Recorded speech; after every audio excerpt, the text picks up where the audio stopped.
Furno Partimento #1. All the techniques, all the secrets, all the strategies to become very good to play any Partimento. Grab a pen and paper, follow along and write exactly everything I show you on the tabula compositoria. In this video I'm not alone, but I'm here in my studio with Luke. Luke is one of the many people who contacted me because they had a great desire to learn the art of Partimento and needed a guide to help them achieve this goal in the best possible way. In just 4 months, thanks to my service The Art of the Fugue Partimento, he has made considerable progress. And now, after only 4 months, he is able to realize Partimento in 4 parts with smooth fluency. Before we begin, Luke, tell us a little about yourself. Hi everyone, thanks for having me, Ricardus. So my name is Luke, as Ricardus said, and I've been studying piano for about 2 or 3 years. I'm also hoping to learn how to play the organ in the future.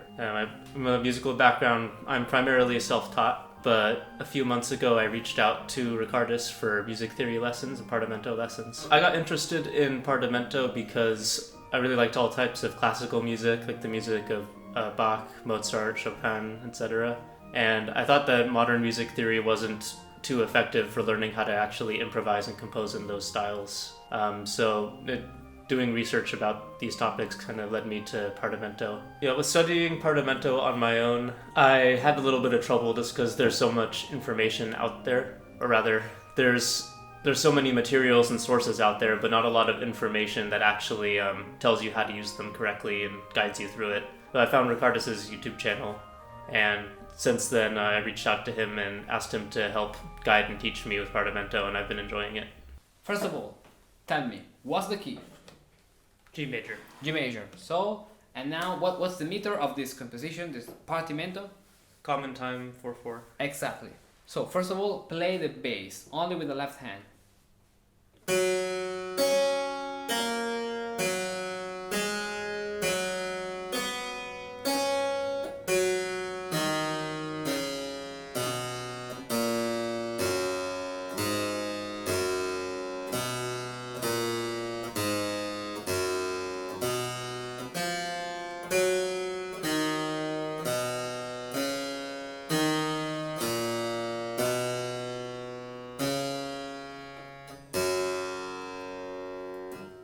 Perfect.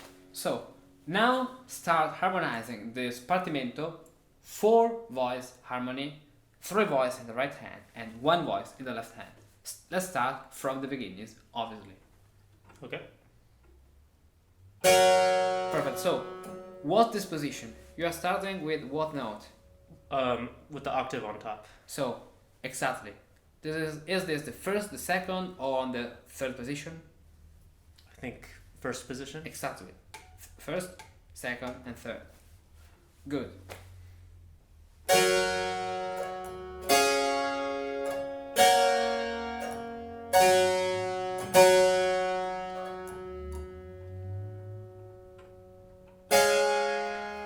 Okay, let's stop here for a while, for a moment. Yeah. You wrote the melody, you play the melody, that is good. G, 8, F sharp, 3, and then this G. And the other voices were this, and this,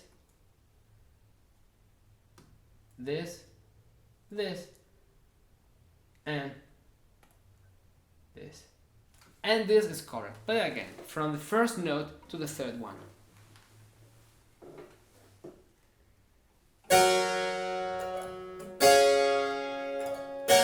Exactly. What you did before. You played this lip, but it is not necessary now, because we are playing this Partimenti only with the structural harmony. Okay. So because you have here a 6 chord, right? Mm-hmm. Of course, you can stay on the same position, and you can double the third, because is this the leading tone?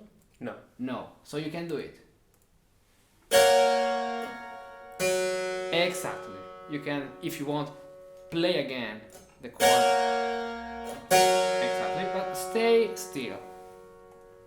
it is not necessary in this case, and in the style we are harmonizing this partimento, to leap. Perfect. Okay, go on.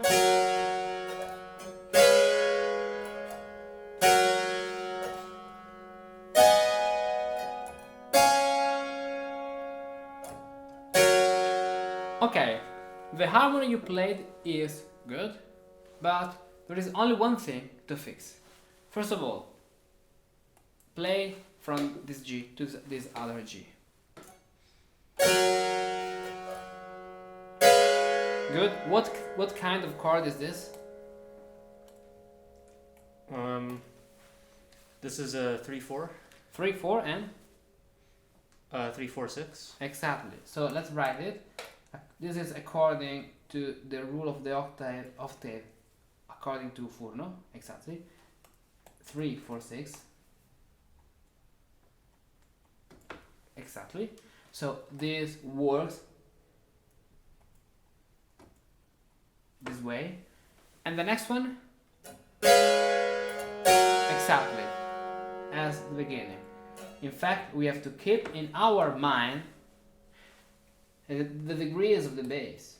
1, and this is 2 and 1. Perfect. Now, starting from this G, go on.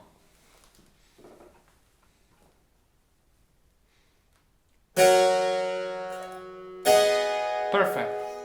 Now it's correct. Mm-hmm. What you did before was this.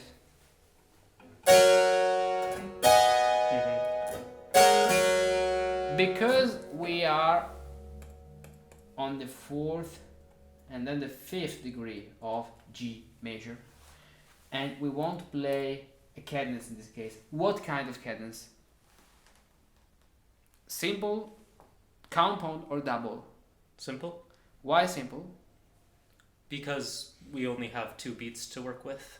Exactly, but be careful because this note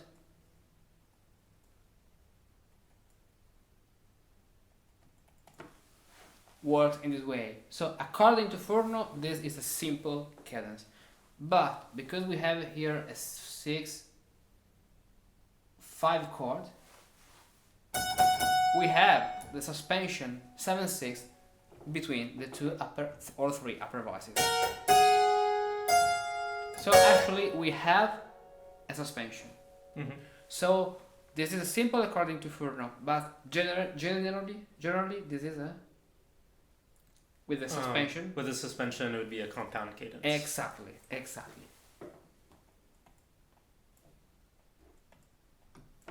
So this works like a compound cadence with its resolution in this way. Play bar 2 with a cadence.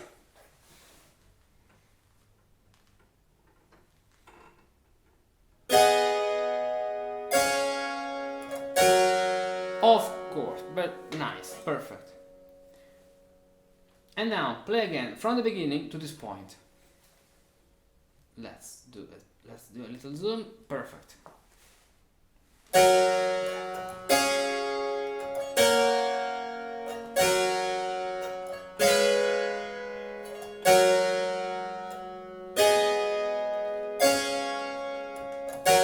Excellent. Now tell me what's happening in bars 3 and 4.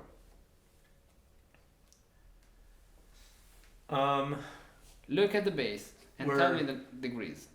We're going from scale degree 1, then we're approaching scale degree 5 from scale degree 6. 1, 6, 5, and then scale degree 5 goes down to 4, and then we have 3, 1, 2. Exactly. So we have this passage from the 6th degree to the 5th degree. That is really important. Mm-hmm. In particular, why?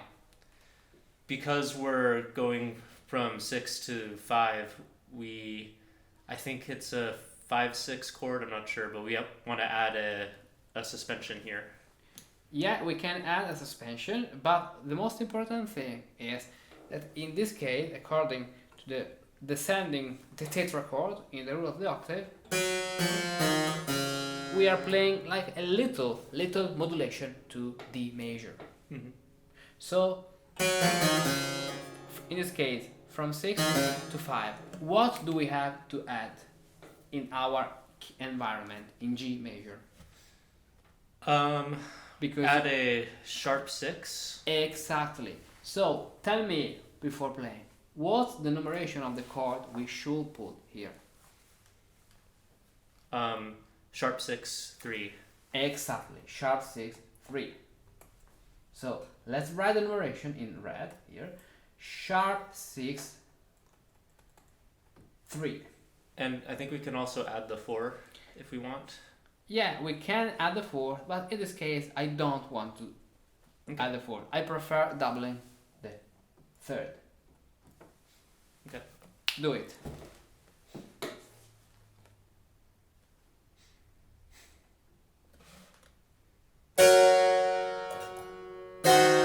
Perfect. It sounds more solid.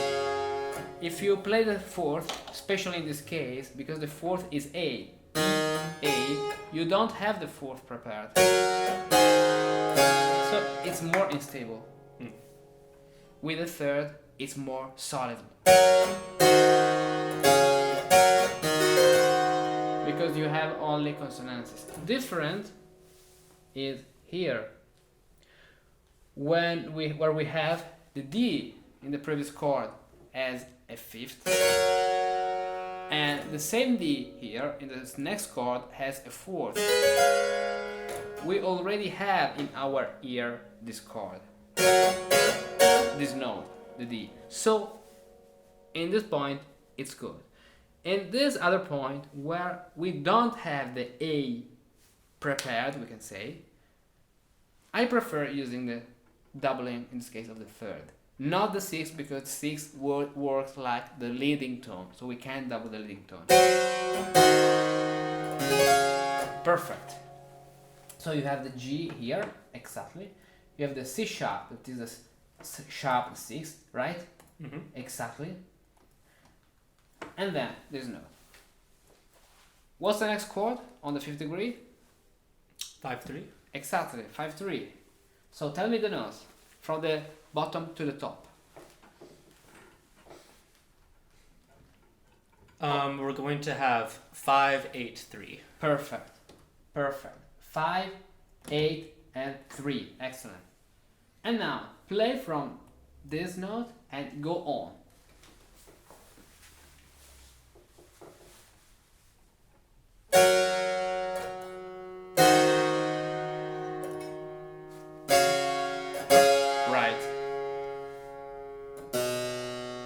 We have the same harmony. Exactly, the same harmony, but what's the numeration?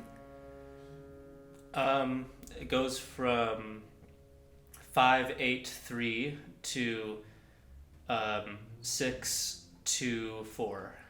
Exactly. How can you pass from the previous numeration to this new numeration? It's very simple. It's a game of math. If you have 3, 8, 5, and 5. 3 plus 1? 4. 8 plus 1? Is 9, which is the same as 2. 2 plus 1?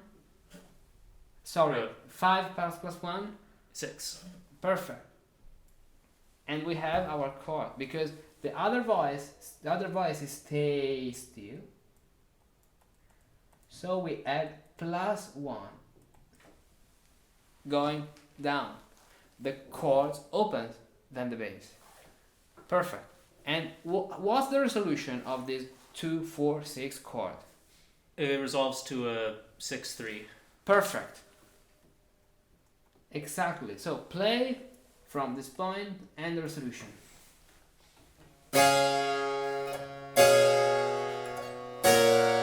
Excellent. And now we have, talking about the degrees of the scale, 1, Tell me. 1, 2, 1. And then 4, 3, 2, 1. Exactly. So also in this case you can double the third because it is not the leading tone. You can do it and go on.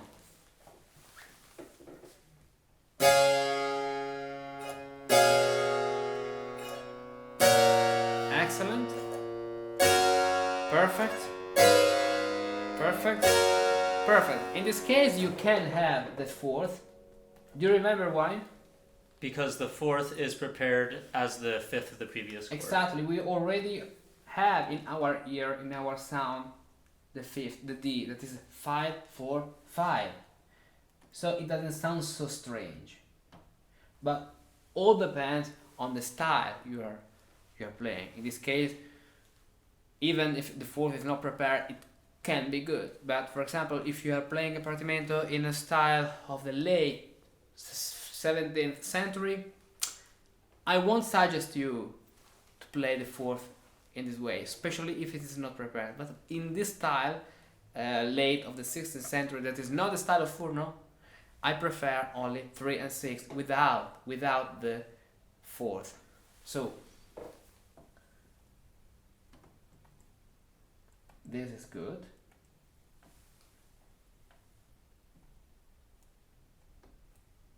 Perfect. And now let's go on. You are on this chord. Play this chord. The last one. Perfect. Memorize your hands. And go to the next one.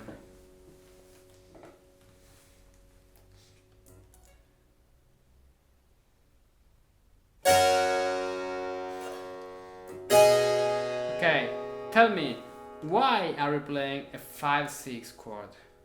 A 3-6 chord, sorry. I'm playing a 3-6 chord because this scale degree 4 is not going up to scale degree 5.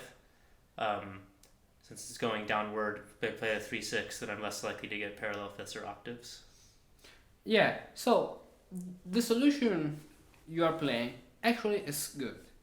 But let's start from, because we have different possibilities in this case, let's start from what we have in all those possibilities. So the first thing we have to think about is something in parallel motion. What is it in your opinion? What can be something in parallel motion? Common thirds or sixes. Exactly, thirds. So let's write in green thirds. Play only thirds and the bass.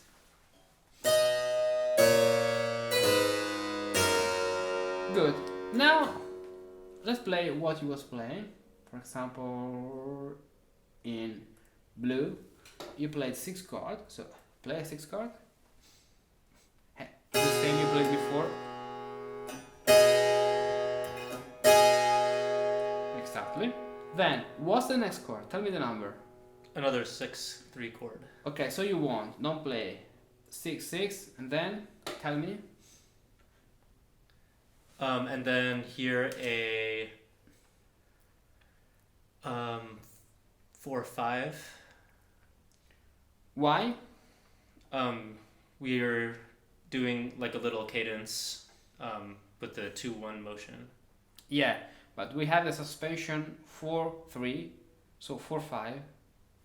When we are on the 5th degree, so on D, we are on the 2nd degree of the scale. So, do you remember what's the numeration? 3/4. 3/4, and 3/4/6. so we have another 6. Now, play only the green notes that are thirds and add blue notes that are sixths. Okay. 3 voices in total. Okay. Obviously, here we resolve this chord into a 3/5.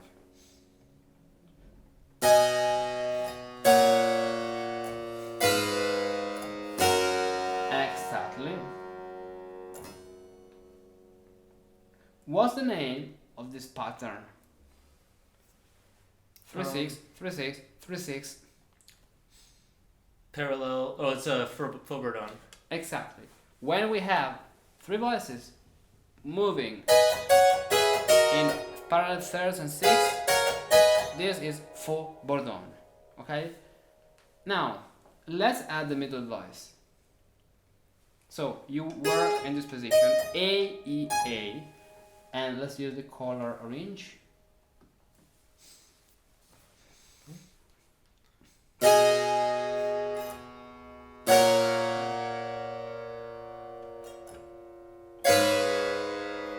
Excellent.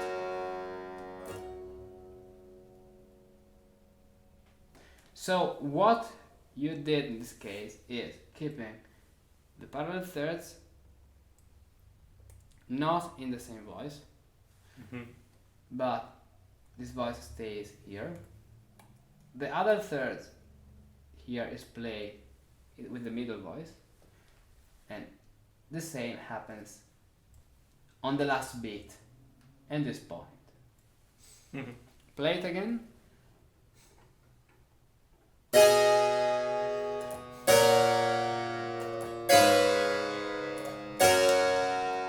Okay, so we are arriving from this point. This is good, but personally, because we are in G major now, I prefer going to a 3-5 chord. Your solution works, it's good. It depends on other factors. For example, if you're playing, if you're composing a sonata, where we have the melody of the flute that goes to the fifth, we need the 3-5 chord. If we have another element that requires the sixth, we use the sixth chord. It depends on other aspects. What I like to do when I have a descending scale, like in this case, is playing parallel thirds in the top voice and harmonizing the middle voices according to these parallel thirds. So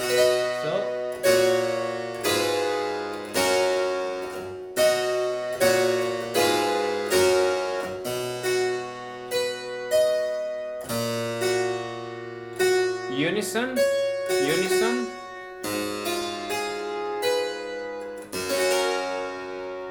Both solutions work. It depends on what you are going to do. Depending on the melodies, depending on the sounds you want to give to your composition, and other aspects, you are free to choose. Perfect. Now, let's go on to the next bar. Okay.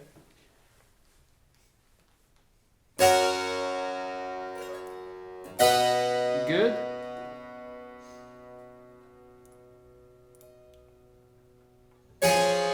Good. Perfect. Tell me the numbers you played. On the C, I played 8-3-5. So a common 3-5 chord, we write only 5, that is the note in the top voice. Then I did 3-6 with doubling the third. exactly, so 6, yeah, 6, but the note here is 3. And then a 5-3 chord, doubling the octave. Exactly. Play again.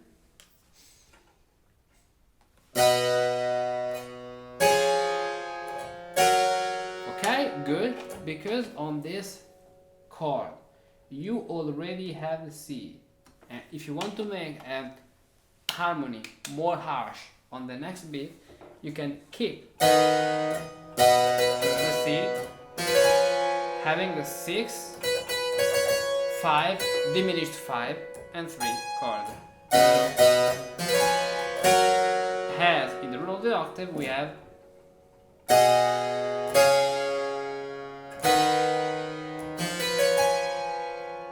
this with the diminished fifth. Your solution is good, it works. This is only something the same but with something new added. So here we can add the diminished fifth. Perfect. Go on.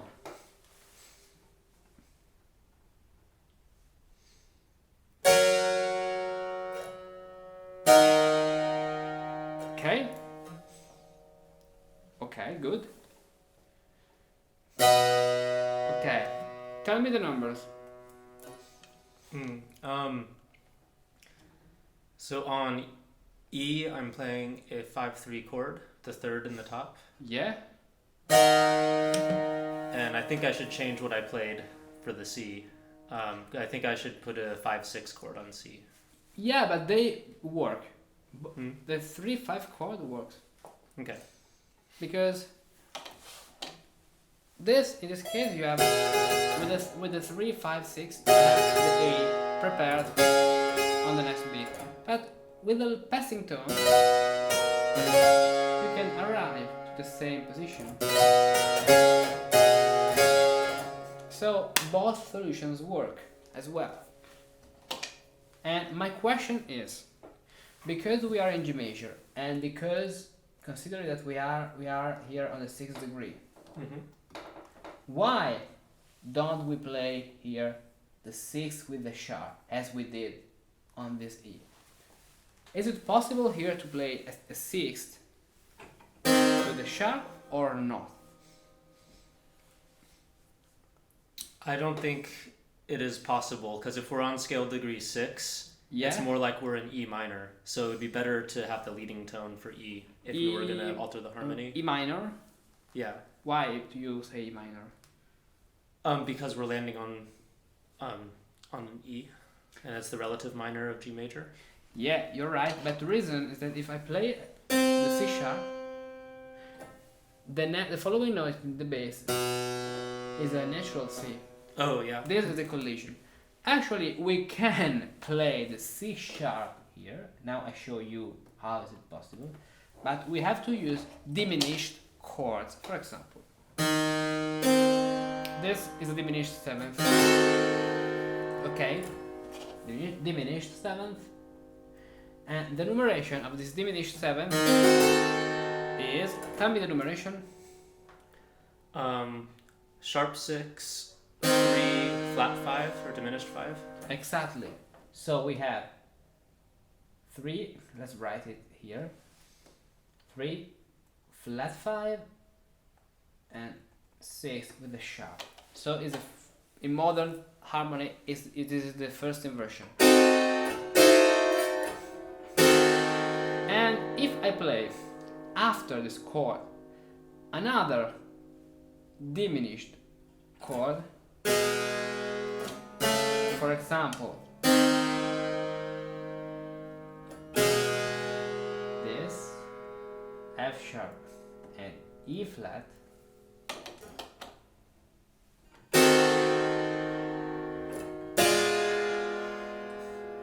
it works because diminished chords are like a jolly. When you want to play something that is good in every field,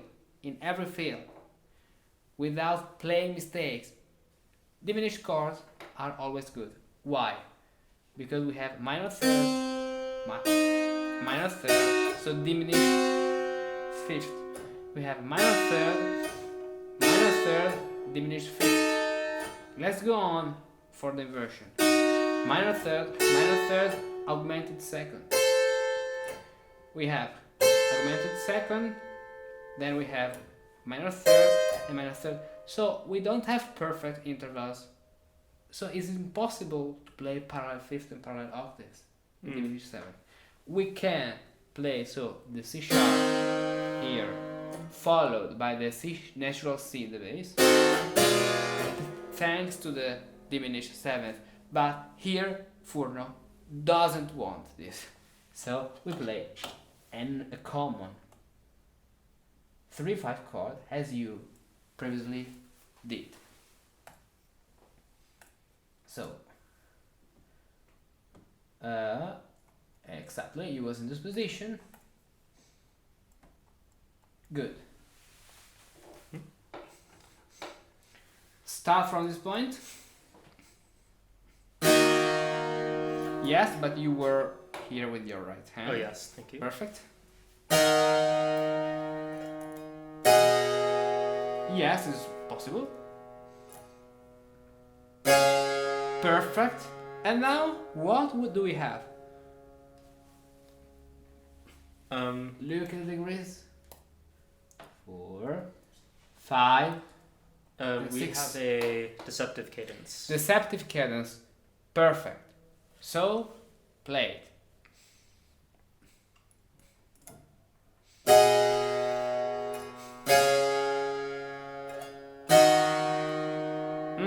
Play it again and wash your hands.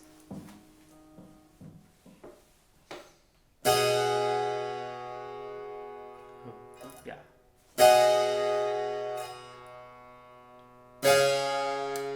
Parallel here. Yeah, so parallel octave, so go down. Another thing you can do actually when you have 3/5 chord followed by another 3/5 chord with a stepwise motion in the bass, as I have already explained you and showed you in the first exercise by Handel. Contrary motions with all the other voices. What's the difference? The difference is that if I play this, or if I play this, I'll have different the leading tone in the last cadence in different positions. For example, doubling the third. Now I have the leading tone here in the top voice. If I go down,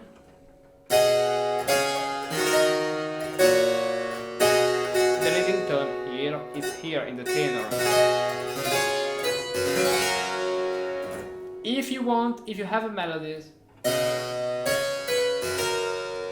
going up, probably is not the best solution if you're writing a sonata for the violin and the bass.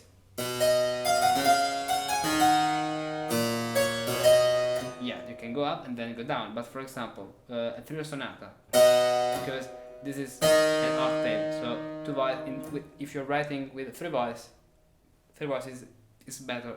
Don't have perfect consonances in this way. You can use a6 in this way, but it works like a deceptive cadence with the octave here, so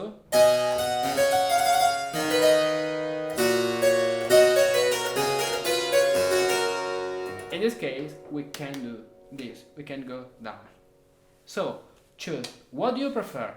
Having the leading tone in the cantus, in the upper voice, or having the leading tone in the tenor, so in one of the two middle voices? Yeah. Let me listen to it real quick. Yes, you can practice both solutions. They work as well. You have to choose what you prefer according to the context.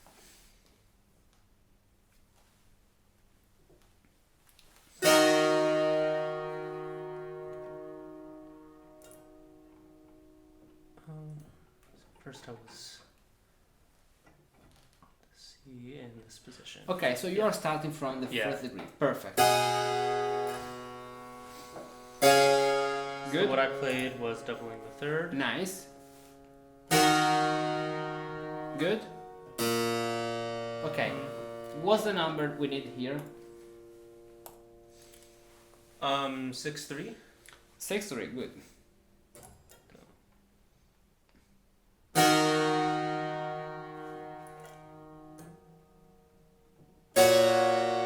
Good. Then on the C we need a 5/6. Perfect. This is not a 6. Yes, thank you. Okay. Yeah. Okay. Don't worry about this parallel. No, what? This parallel fifth. They are in the middle voices and you are playing a structural harmony. So because they are in the middle voice, if you know that you're playing parallel fifth in this case, don't worry about it. Do it. Okay? Only at the condition you know you are playing parallel fifth. Because if you want to avoid this parallel fifth, you have to jump, for example, to this position. In this way, we arrive to the fifth with counter motion and not with parallel motion. At the place of playing this, arriving from the bottom, you arrive from the top. So now play the last 3 bars, arriving for practicing, this time from the top. So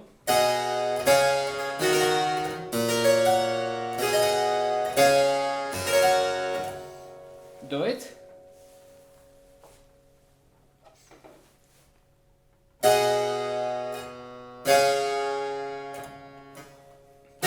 Perfect. Excellent. You are at the bottom, at the top.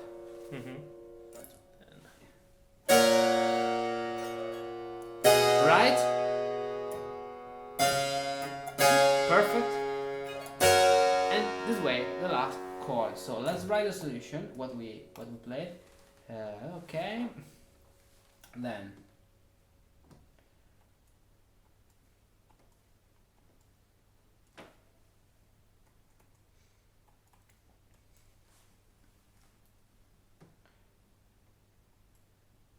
Six five chord, 3/5 chord. Then we have the doubling of the third. Then we have the doubling of the bass, 8. This, and the final chord. And this works well. So now I play this Partimento for you from the beginning, so let's change our positions, and now you play this Partimento for the last time.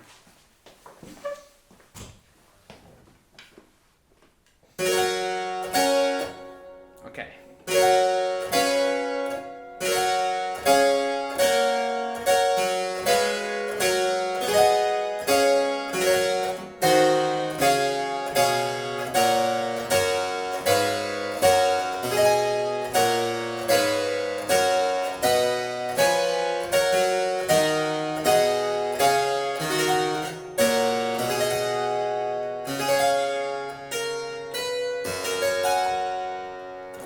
Obviously, this is the most simple kind of harmonization we can do.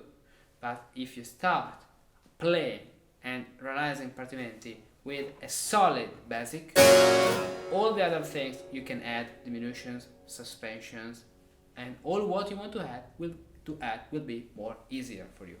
There are a lot of possibilities for adding suspensions, for example.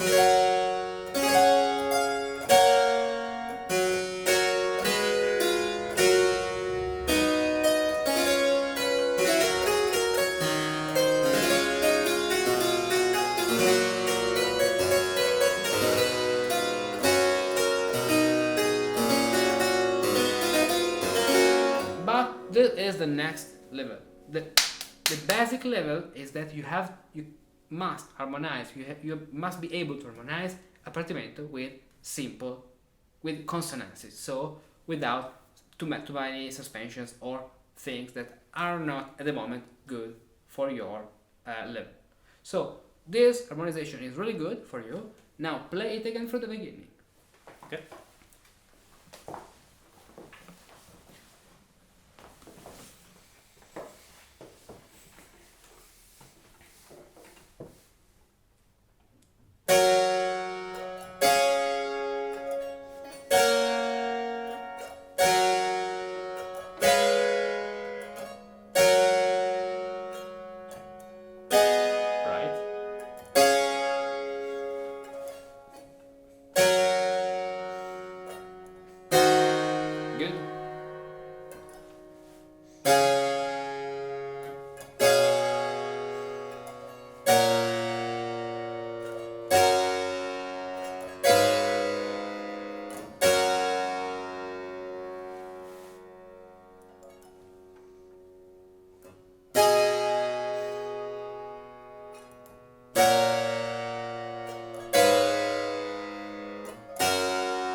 Yes.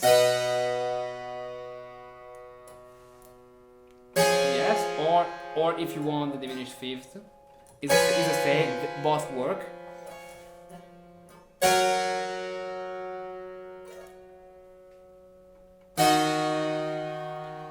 Wait a moment. What are you playing? What's the note you are? An E in the bass, I have G, E, D. This? Yeah. Okay, why are you doubling here the third? It is not necessary now, in this point. Well, Yeah, three, Yeah. exactly, the fifth here is necessary. So we were from here. Yeah, perfect.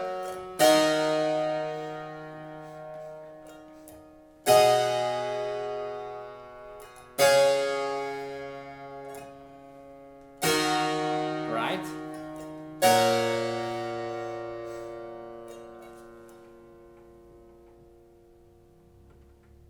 One, two, then go down.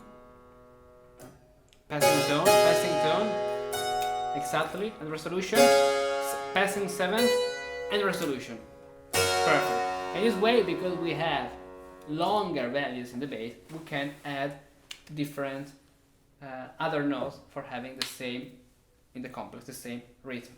So from this bar, from the third bar from the end.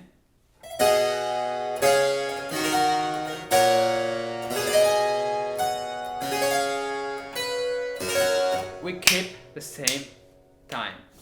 Perfect, Luke, good job. And then we have to pass to the next Partimento. How would you recommend the Art of the Fugue Partimento service to those who want to learn the art of Partimento and composition? Yes, I definitely recommend it to anyone hoping to learn more about Partimento, especially if you're struggling and hitting obstacles and you're not really sure how to surpass them. Cardis is a really good teacher. There's been a lot of benefits in my playing even outside of improvisation, like the technique that he uses to teach and thinking about music more in terms of intervals and contrapuntal patterns and less in terms of functional harmony. It's been helpful with my sight reading, recognizing intervals and recognizing schema in real music. Yeah, he's really knowledgeable about all sorts of topics about early music. Good, I'm happy, Luke, for having helping you and that you are now on the right path for achieving your goals. Would you like to compose music in the Baroque style, learning all the techniques, secrets and strategies, all while being guided effectively? Often, the methods that are traditionally proposed do not lead to great results. Instead, we should follow the teaching of the great masters of the 18th century to see our compositional skill constantly grow. Usually, harmony is taught with the pedantic, bizarre and theoretical functional harmony, which has nothing practical. Instead, we should learn to think about music with intervals, in order to immediately understand the logic of the composition. Thus, even counterpoint, often still taught on paper as it was done in the 20th century, becomes much clearer if we do it on the keyboard. You too can achieve all these great results in the art of Partimento, counterpoint and composition, thanks to the service The Art of the Fugue, Partimento. At this link, you can learn all the details and submit your application. I must warn you that there are only 5 open slots. Once they are filled, I cannot guarantee that I'll be available until, and if, some of those slots open up. In fact, I check in with every candidate and offer support daily. I therefore suggest that you take this opportunity while you still have the chance by submitting your application to this page.